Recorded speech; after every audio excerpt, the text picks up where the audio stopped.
Hello. I welcome you all for this short meeting.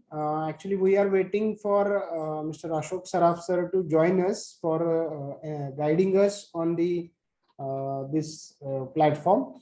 Meanwhile, sir is joining. I'm sharing one link with you, that is YouTube link, or I'll play that video here only. So you just all of you kindly go through that video. After completion of that video, we will able to continue our session. So I'm just sharing my video.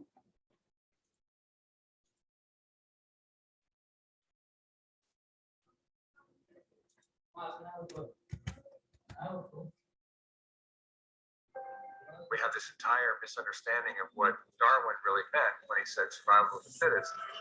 Understood.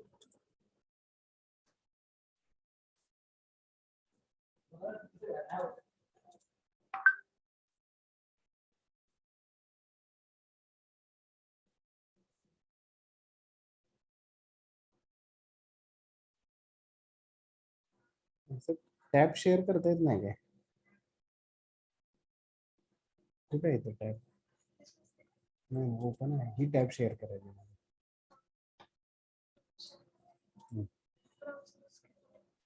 Share कुठलं हे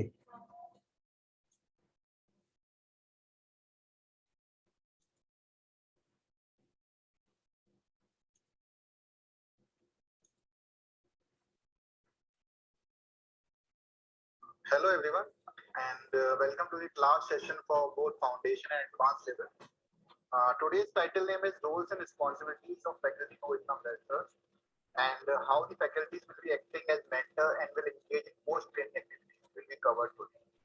So today's session will be covered by our Mr. Deepak Sahu, Assistant Innovation Director at Ministry of Education Innovation Cell, and in the end, Mrs. Selva Rani, Innovation Officer at Ministry of Education Innovation Cell, and we will be giving you the portal demo that how it will look like and after successful completing the training and how you need to submit the reports. So before taking the session forward, let me introduce you the profile of Mr. Deepak Sahu sir. So he's having more than 10 years of experience and his expertise in policy design and implementation in the areas of innovation and startup ecosystem development in higher education. He has obtained his master's degree in development policy from Korea Development. He is associated with AICT since 2017 and he is a co-member of implementation team for national innovation and startup policy for higher education institutions. And he plays a lead role in other initiatives like ARIA, IIC, and MBA Innovation, Entrepreneurship and Venture Development. So that was all about him. Now I would like to invite Mr. Deepak Sahu sir to take the session forward and give the best wishes to our upcoming innovation ambassadors for successfully completing the foundation level training and also to our advanced level.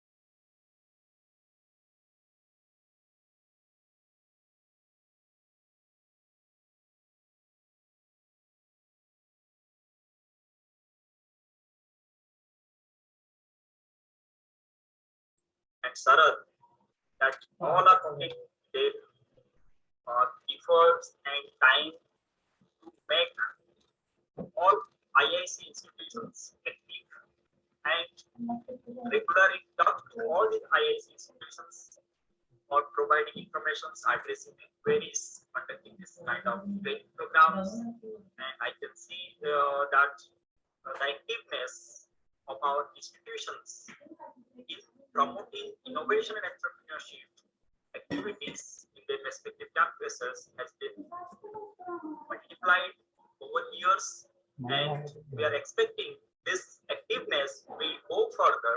And at present, the total number of IIs we have in more than 2,600 institutions. Also, it will increase to more than 3,000, then 4,000, then 5,000. It will go on increasing over years. And as you all know that in India, there are more than 51,000 higher education institutions. So this number, this 2,600 number, seems a bit less or very little, but actually these are the institutions actually taking the lead, and they are setting a trend for other institutions to follow.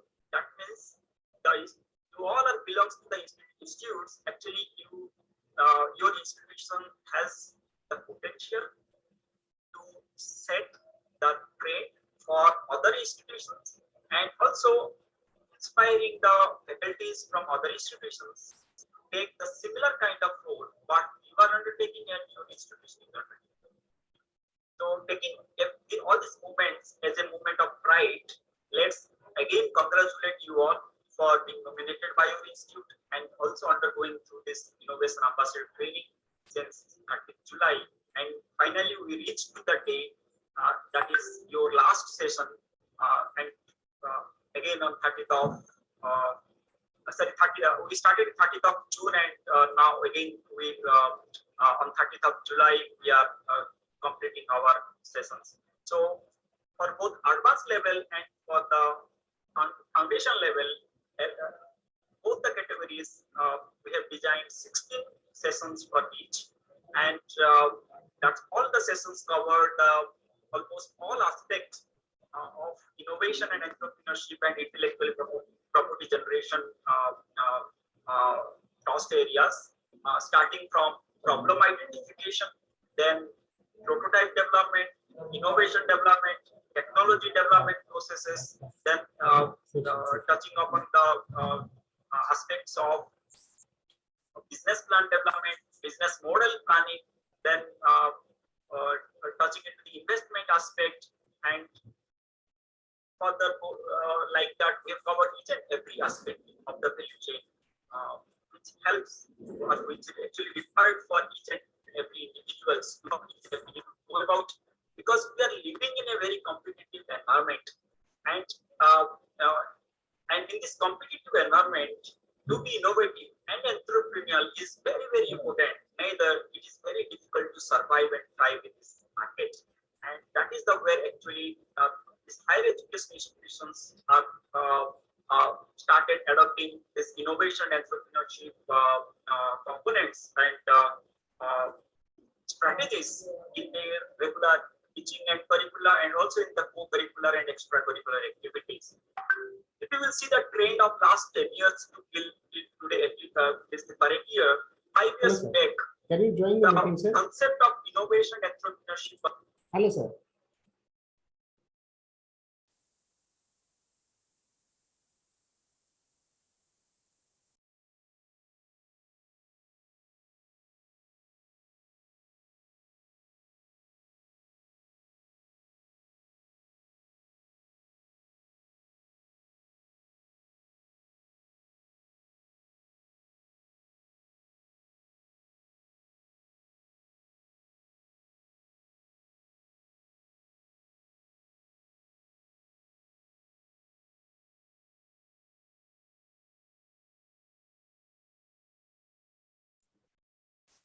Okay, I have just paused the video. I'll share that video link with you all, so you also can watch. Meanwhile, our today's mentor, Mr. Ashok Saraf sir, has joined. So,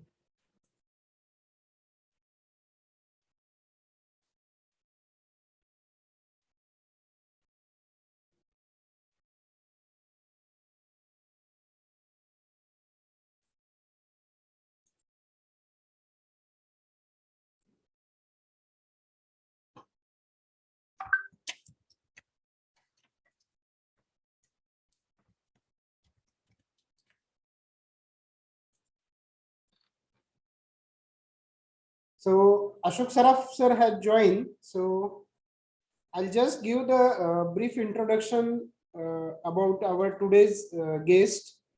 Our today's mentor is Mr. Ashok Saraf sir. He has almost more than 35 years of experience. As far as his educational background is considered, he is IIT student. He has done his bachelor's from IIT, and he is having a very diversified kind of an experience. At the present situation, we can say that he worked as a promoter for the Konkan corridor. He is one of the trustee member of Science and Technology Park, which is in Pune University campus. Then he worked as a technical consultant for Accurate Engineering's company. Then technical consultant for SAS Test Plant Private Limited. Then technical director for Syslab Automations Private Limited. He is a promoter for Deep Blue Technology also, and many were kind of experience. So almost 40 years of diversified kind of experience he is having. He is also a certified German language from Pune University, and I'm very happy to say that he is our IIC member also. So without taking much of time, I would like to once again say welcome to Ashok Saraf sir on behalf of Sweri family, and would like to hand over the charge to you, sir. Over to you, Ashok sir.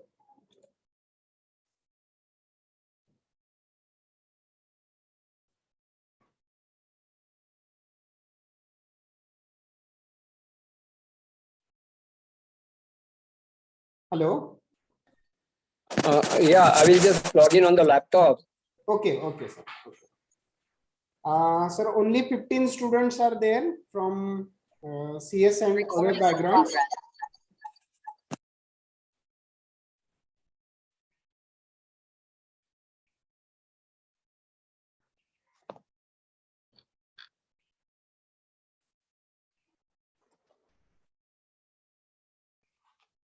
Okay. Hello, good afternoon.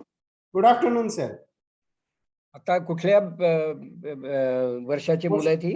Mostly IT background, sir, and second year onwards, sir. Okay, I'd say today's topic is more about entrepreneurship and ideation and getting inspired. Correct? Correct, sir. Correct. So I assume that आता जे 15 जण आलेले आहेत त्यांना स्वतःच काहीतरी करायची इच्छा आहे. Yes, sir. ओके, आपण स्वतःच काम स्वतः करणं किंवा स्वतः बिझनेस करणं, आणि मी मराठीमध्ये बोललो ओके राहील का इंग्लिश मध्ये बोलू? No issue, sir. English will be also, means most of them are quite familiar with English. Okay, so to be on your own and to be in a business are two similar things, but they are different. Like for example, you can be on your own when you are a self-employed person and acting as a professional. For example, you could be a consultant, or you could be working as a freelancer, or you could be working as a one-man company, which is also working on your own. When you become an entrepreneur, actually you are employing more people. So you are organizer, you are more of a businessman, you are more of a manager, you are managing the business, you are generating profits, and you are taking responsibility of others, you are creating employment. And suppose you are employing 5 people, those 5 people and the persons and their families, they survive, they depend on you, they survive with salary that you pay them. So you are more of a giver when you are an entrepreneur, when you are a businessman.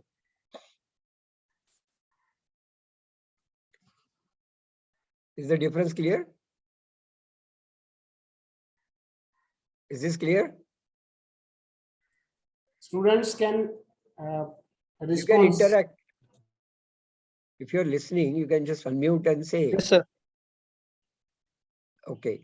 Now, when you want to be a businessman, you have to look at many different aspects of your profession and not just the technical aspect. What are those aspects? So business is all about serving some customers.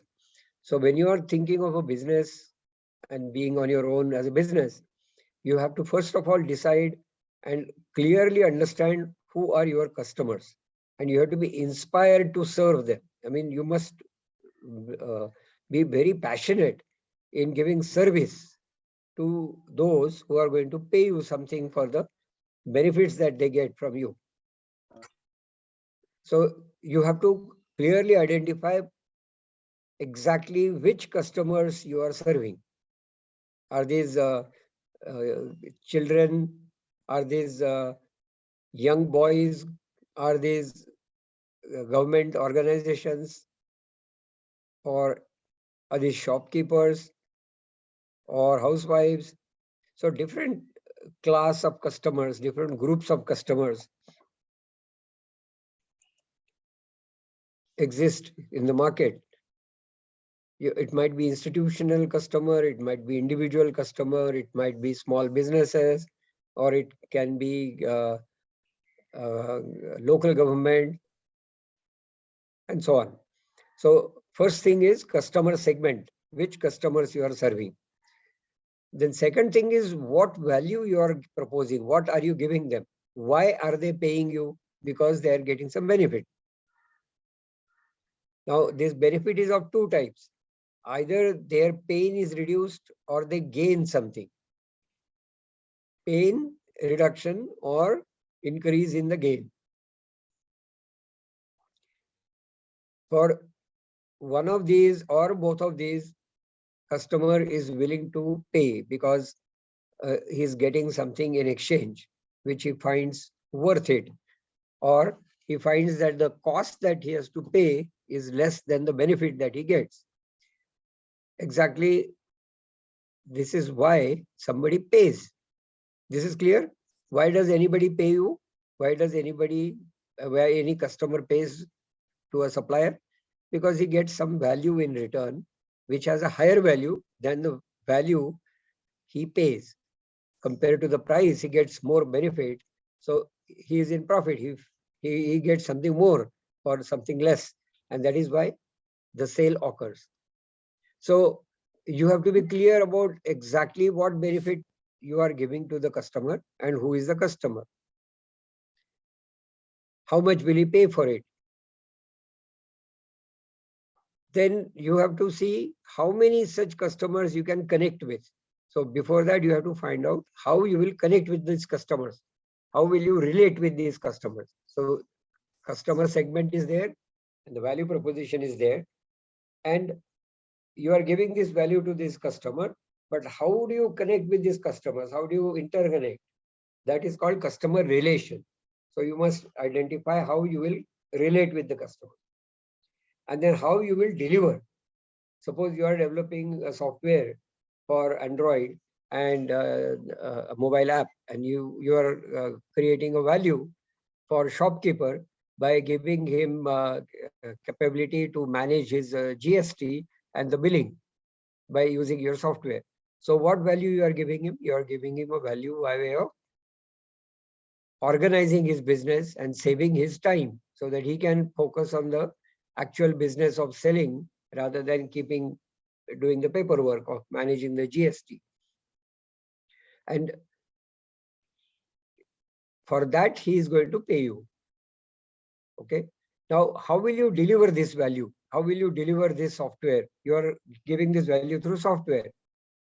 So if it is Android app, you will put it on the App Store, Google App Store. So the channel of delivery becomes App Store. Clear? So that is how you will be giving this software.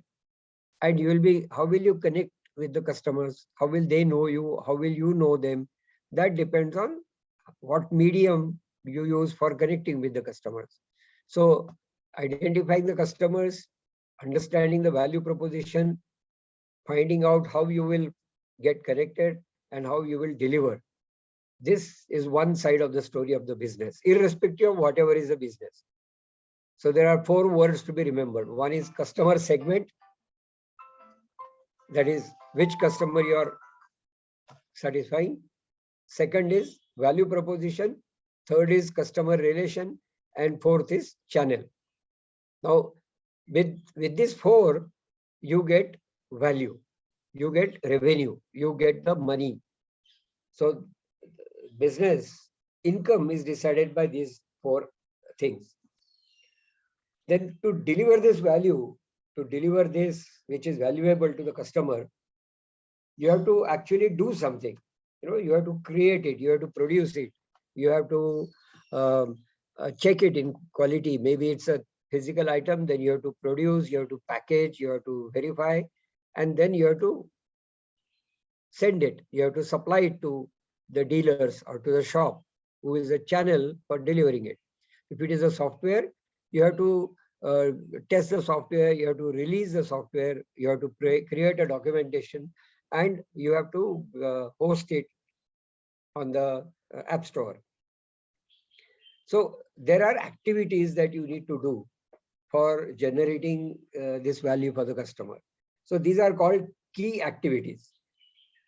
So if you do this 1, 2, 3, 4, 5, then the value is delivered. Then the customer gets what he is expecting.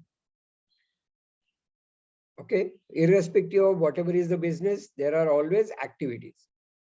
Now to carry out these activities, for example, if it is a software, you have to do development, then you require a computer, you require a software developer, you require a tester, you require a place to sit, you require an office, you require a meeting room to discuss technical issues with the team, you require canteen if there are many employees. If there are more employees and you have to bring them from home, you require a vehicle, you require transport, you require furniture, you might require air conditioner, you require electricity. So all this list goes on. These are all resources.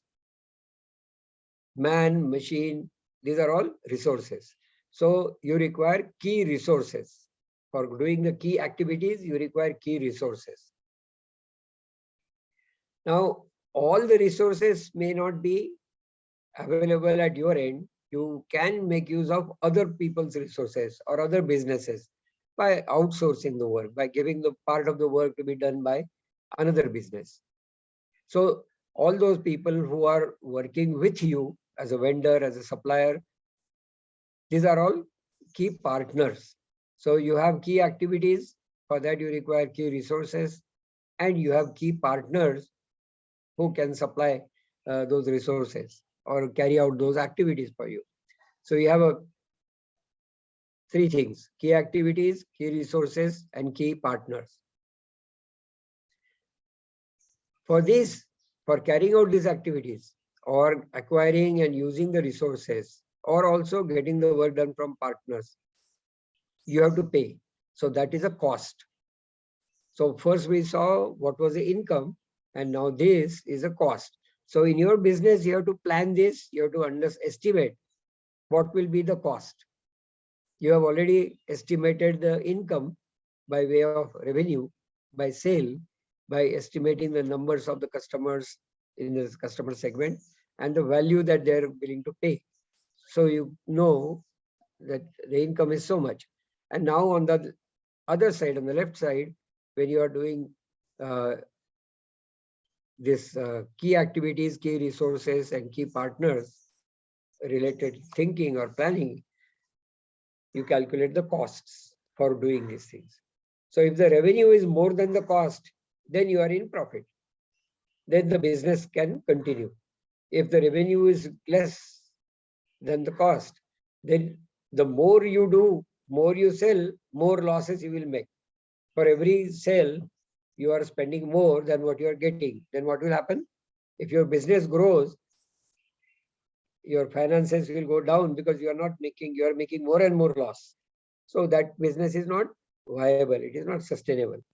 Only when the income is more than the cost and the business is profitable, and through that profit, the business can grow. Okay. So this is called lean business canvas. This is called lean business model canvas. So this defines something like a model of your business, both sides, the revenue side and the cost side. And by looking at this, by thinking and by rephrasing or modifying your value propositions, you can arrive at a business plan or an idea which is sustainable, which is profitable. Okay. So when you're talking of ideas for business, it is not enough to simply have wild ideas like what the poets will get or the artists will get. They have to be sellable, they have to be useful to somebody, and that somebody is being the customer segment. You have to have adequate number, you have to be able to estimate, you have to be able to connect with them, you have to be able to reach them, you have to be able to deliver to them. And for delivering that value, you have to be able to work and create that value, whether it is a hardware product or a software or whatever. Okay, this clear? So when we do ideation, we always think of all these aspects. It is not enough to simply get something like a wild idea, which is you've seen somewhere, and it is something which looks very innovative. Okay. The next question that you have to ask immediately and answer it yourself is about this sustainability of the business. So you have to follow the model, lean business model, and then analyze who is the customer segment, what is the value proposition, how the customer is knowing you, or how you come to know the customer, and what value proposition it is, how much is the revenue. And then for doing that revenue,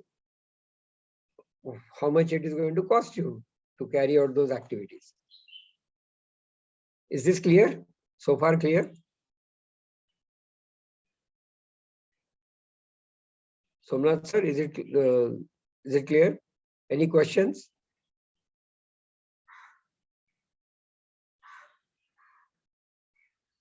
काही प्रश्न असतील तर विचारा.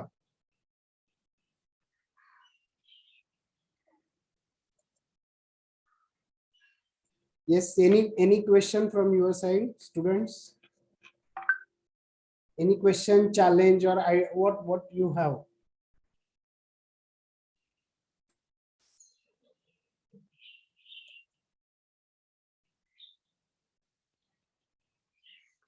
No questions?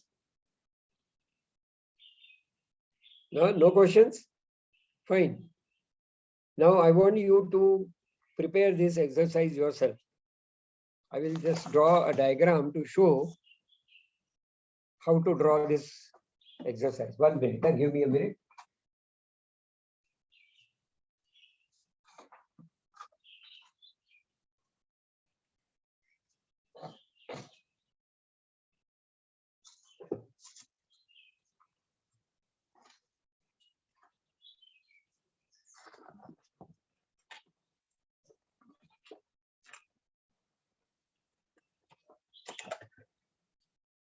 Let me find some paper.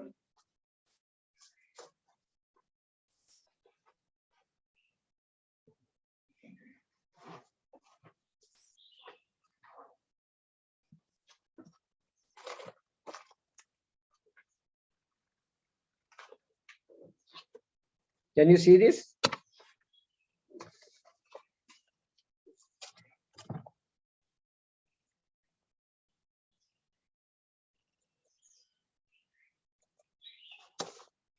Can you see this now?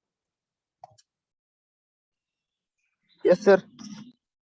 Okay.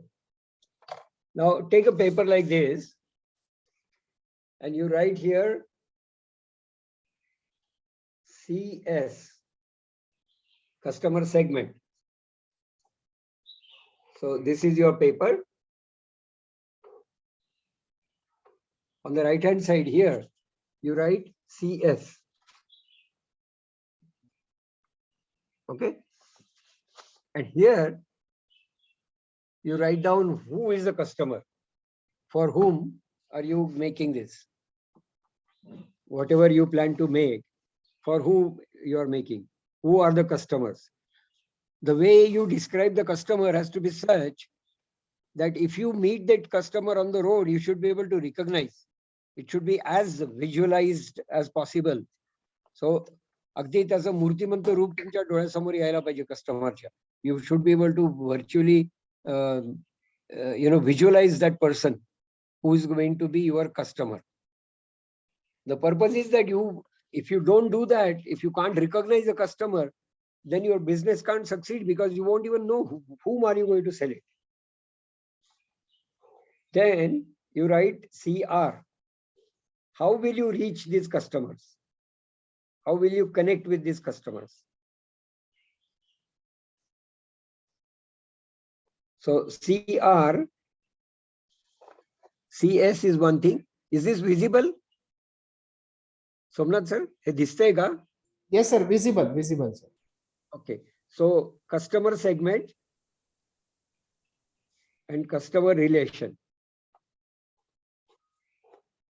मी आता जसं काढतोय, the way I am drawing, you have to draw like that only. You have to write here the description. Then third thing is channel.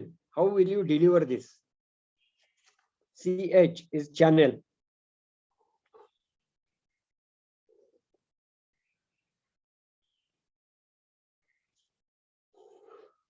And VP is the value proposition. So you are giving this thing to this customer through this channel, and you are connecting to customers through this customer relation path.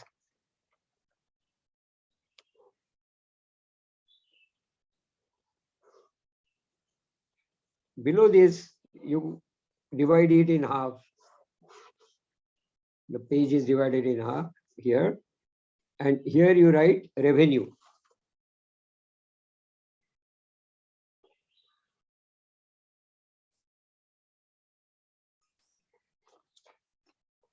Income. So you have identified, say, housewives in Pandharpur Taluka as your customer. Then you can estimate how many housewives may be there, how many houses are there in Pandharpur Taluka. Go study, find out from the internet.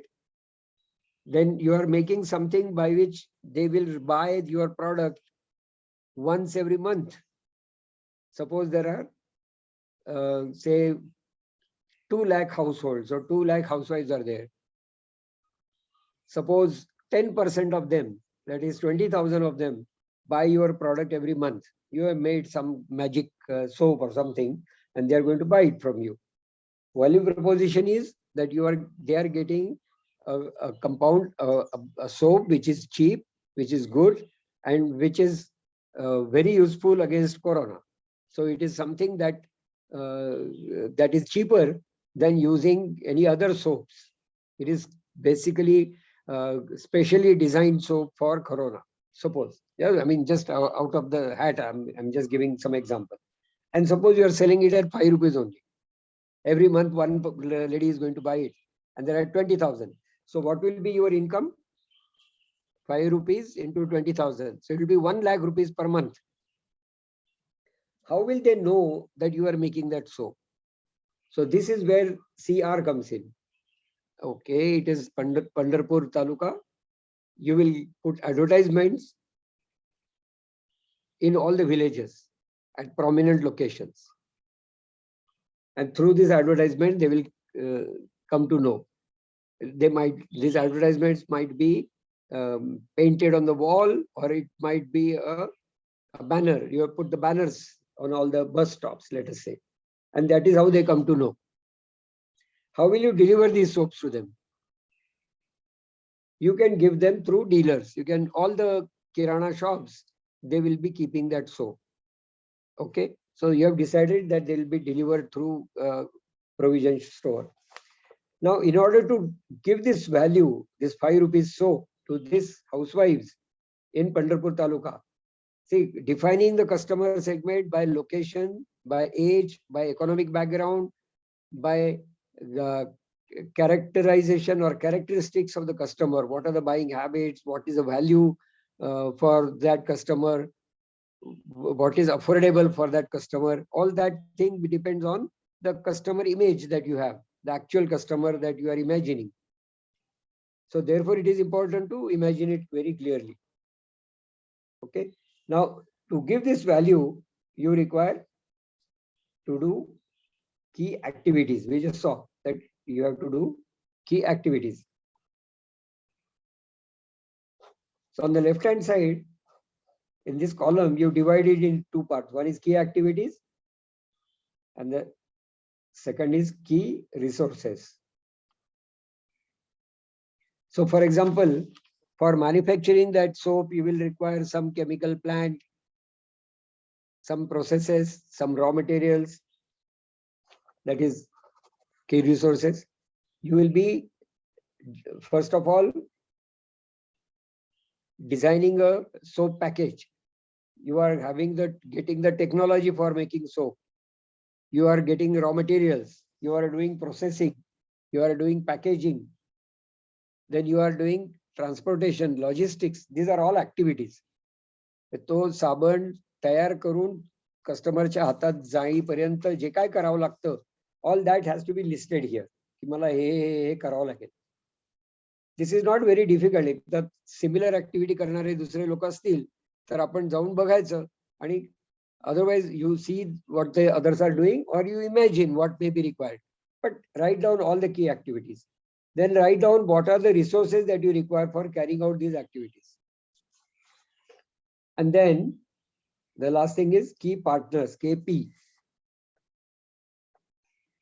So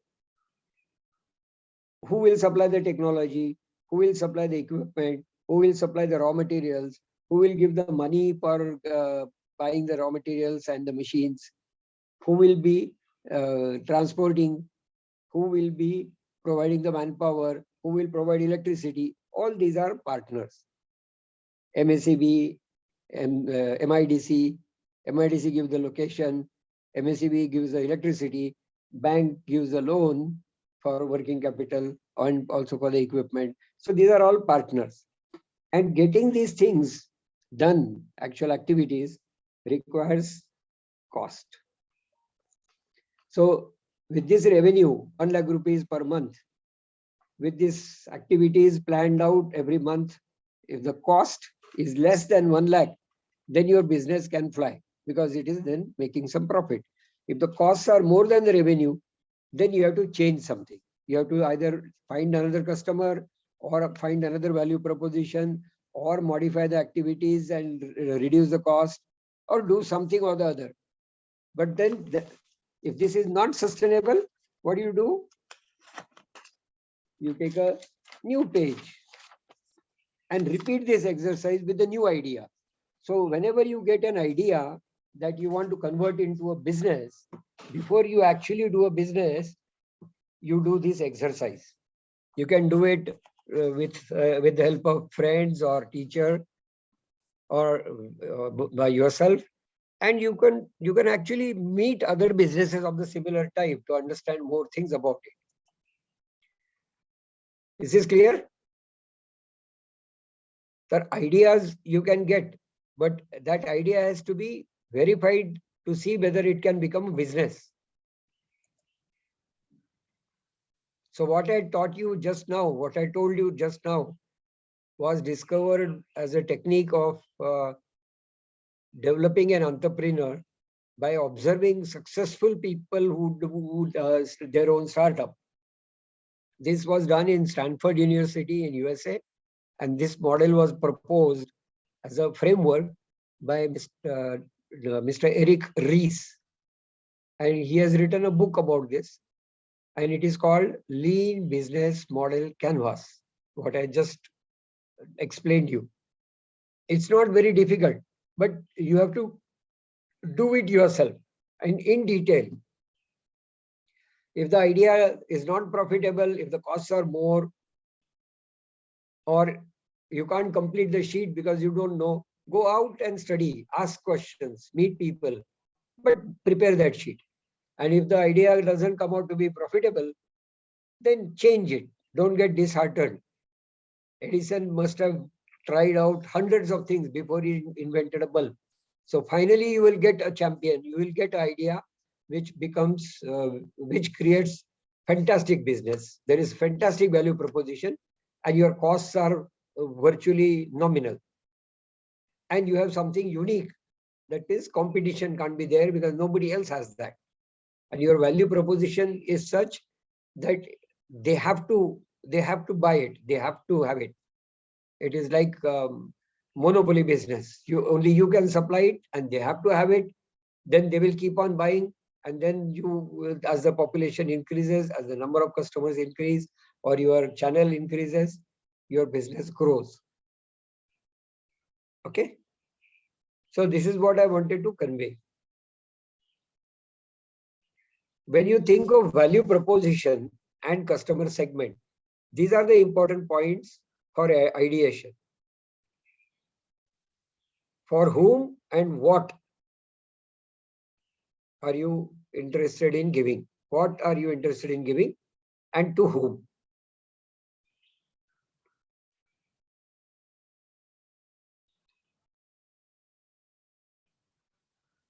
Any questions?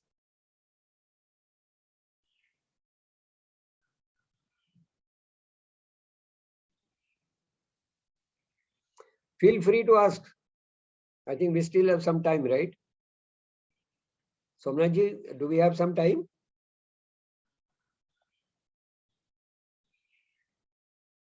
Hello? Am I audible?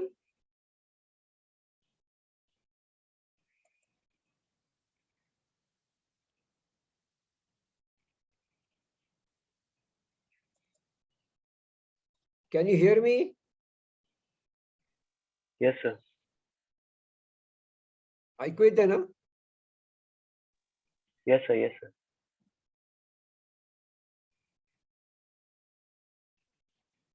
So how much time do we have?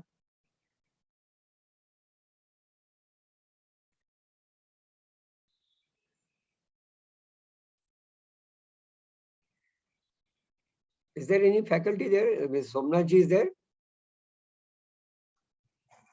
कुठे गेलेत का काय?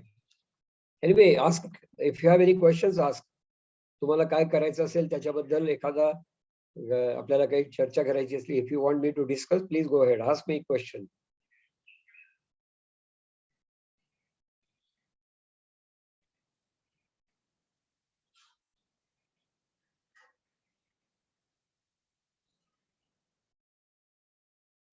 Did you understand what I explained? Yes or no? Suraj or Ganesh?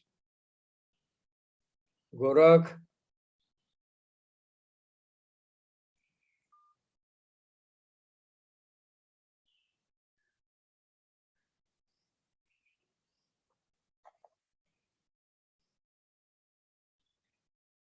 Can somebody call Dr. Somnath Tigre? I'm here, sir. I'm here. Then why are you not responding? I'm asking how much time do you have? Did you understand what I said? Yes, sir. Yes, sir. There was mic problem, so I was not able to talk, but now I can. So just one kind request, can you just throw some light on the reverse engineering concept? So suppose I have my app already, or if some apps are already there, and how I can customize it so that I can have my own app like that. See, let us say, let us look at one app. Let's go to Play Store and open an app.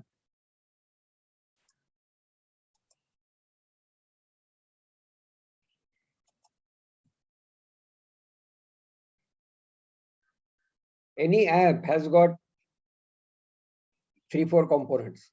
One is user interface, UI. There is a user interaction.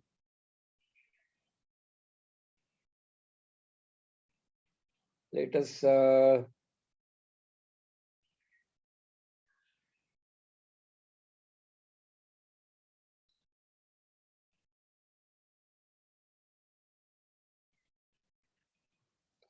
let me 1 minute.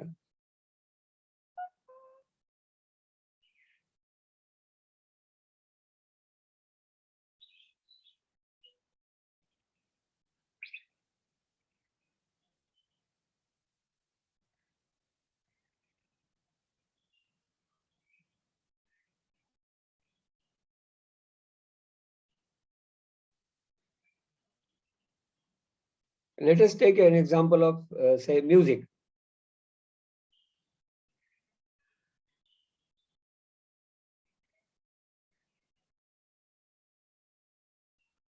There are lots of music apps. We have seen Apple Music, then Saregama,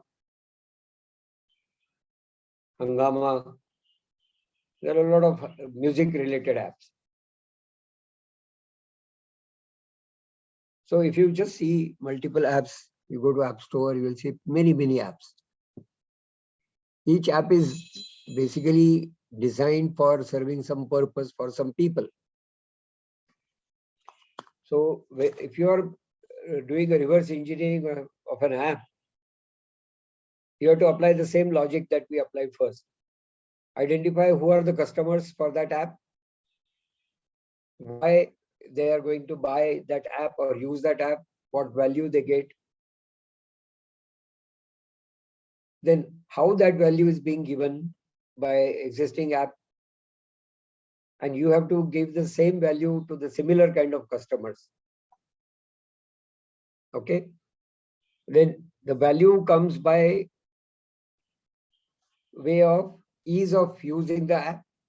Then secondly, the security and the trustworthiness of the data storage or data handling by the app. It is secure, safe. It does not have any security issues. Secondly, most important, it serves some purpose. It has to be functional. It has to be useful. Even if it is a game for time pass, it has a value because it allows you to do time pass very nicely. You can play a video game, so it has a value. Or if it is accounting software, it helps you to keep track of your daily accounts. So that has a value. Okay. So in case of reverse engineering, you do not have access to the source code of these apps, obviously. So what is visible to you? First of all, the user interface. But the user interface is a very complex thing. It has many screens. So to understand any app, you have to use it very intensively in different roles. So before you can do reverse engineering, you have to understand what that app is, what it does, how many different screens are there, how do you go from one screen to the other screen, what happens when you press particular button, and then what screen comes out, then what happens, which data is taken from you, which data is given to you, what is kind of analysis done on the data, or what actually is a process. You have to be able to describe it before you can implement it. So you have to study and understand the real working of a particular app. You have to also see all the screens and write it down. You have to start making those screens. So that is part of the front end part, the screen design and the user interface design. Then you have to define, after looking at the usage and the different kind of steps through which the software, the app actually goes, you have to build a model of that. You have to build a model by way of writing a story that how does one use that app. So it is almost like writing an operating manual. If it is available already from that supplier, best is to really read that manual. So that gives you much more detailed, properly described functionality of that app.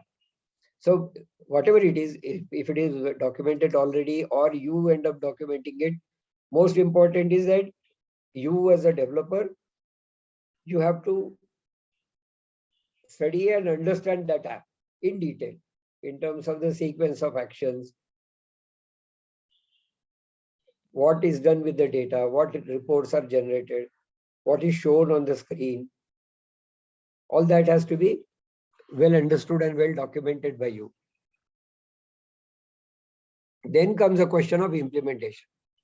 So depending on which technology that you are familiar with, you can implement the same app in a completely different platform. You might develop everything on C++, or you might use Python for developing that application, or just JavaScript or whatever. So then you can start building the reverse engineered application. So one of the first thing to start will be to reverse engineer the UI, and then the simulate different actions. When you press this button, it goes to another screen, and then this is visible. Then when you give this data, press this button, then it goes to another screen. So this is the way you understand document and then implement user interface mockup or a let's say simulation part of the user interface. The next thing that is important is to understand the database. Internally, how the data is stored, different elements of data, their relationships, their size, and sample data. You have to actually create those databases and design those tables of that database so that you can start working with them. And then comes the coding part, where you actually implement the different functions that you have listed. Is this clear? Somna ji?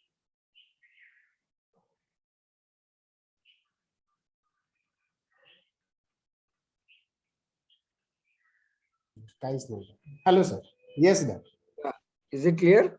Yes, sir. Yes, clear. If Any it is a question from hardware, student side? see, if it is a hardware, for example, this is a night lamp, which has got a sensor also, which senses if it is dark and then lights up.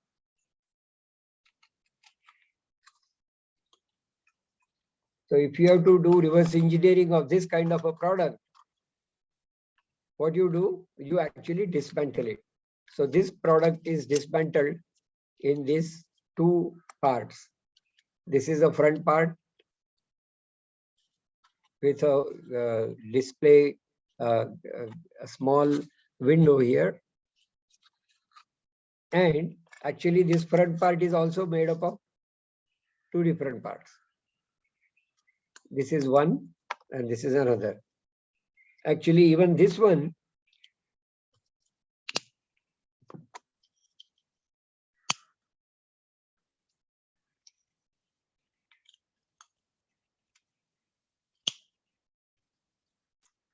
has got two parts.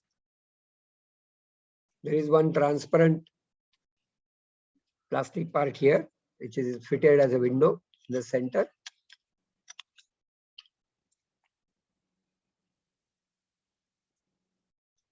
And this is the front opaque piece.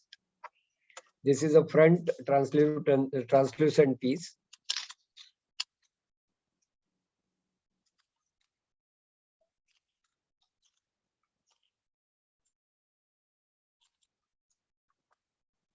This fits like this. Then this is another part.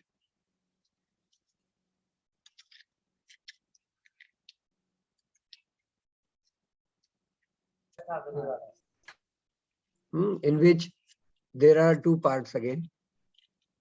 This part and this part.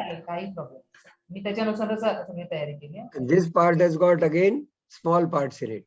So this is like a tree, and then you can create this tree. And then each part has to be manufactured. Each part has to be made. Each part has to be designed and manufactured. There is material for each part. For example, this has got a plastic. This part is a metal. This is a pin. See, there is a pin here, which is inserted in this plastic, coming out here. This is electronic board. Now you do reverse engineering by splitting this whole product into parts. And then each part has to be made into a drawing or a model. You have to make the tooling. You have to design the process for manufacturing it, find out which materials, and then this can be made.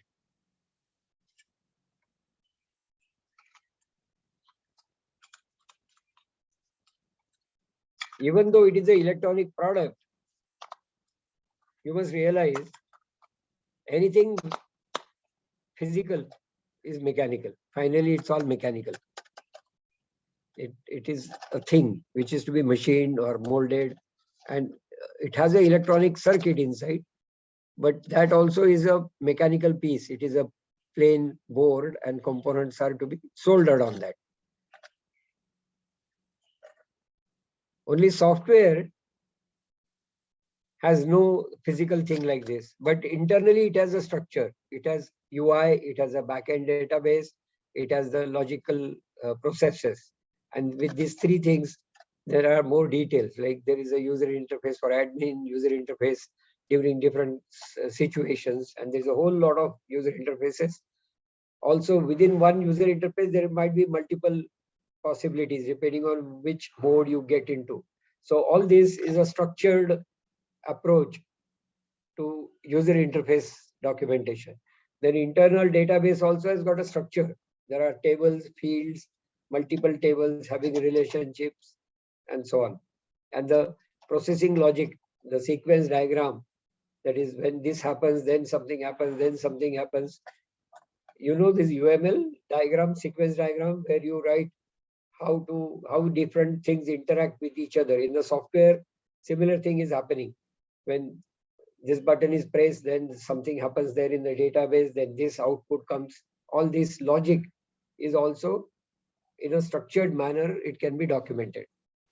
And then for implementing it, you have to go from bottom up by making small things, then integrating it into bigger thing, then integrating it into still bigger thing, till in the end, the whole product is ready. Okay. Is this clear? Have you understood? Somnath ji?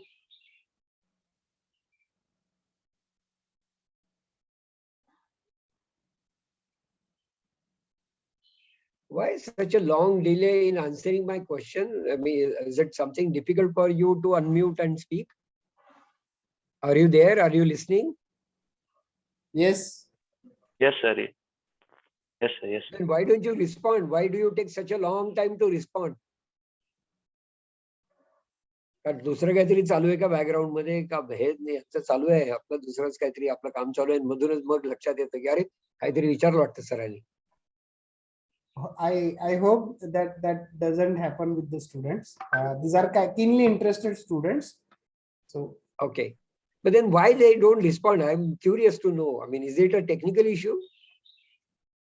they might be shy. Might be Shy? For an engineering student and shy? the student, come on, speak up. Suraj, any query? Dinesh, Gnaneshwar, Swapnil, Shubham. See, any query, question, whatever sir has taught us so far. So based on that, if you have any doubt, query, or any kind of a question from your side.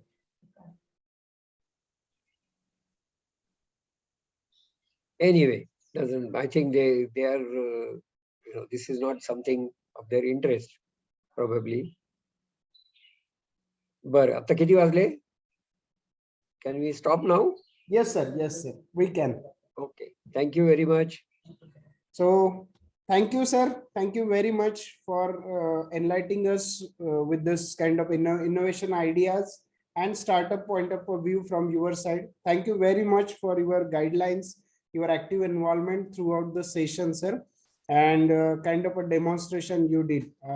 With a very short notice, you have accepted our invitation and enlightened with this all kind of an exposure. Thank you, sir. Thank you very much on behalf of Sweri family and IIC team. It takes again privilege for me to say thanks to you, and thanks to all my students for your active involvement throughout the session. Thank you. We'll take a pause and we'll stop for the today here. Thank you all. Thank you. Thank you very much. Bye.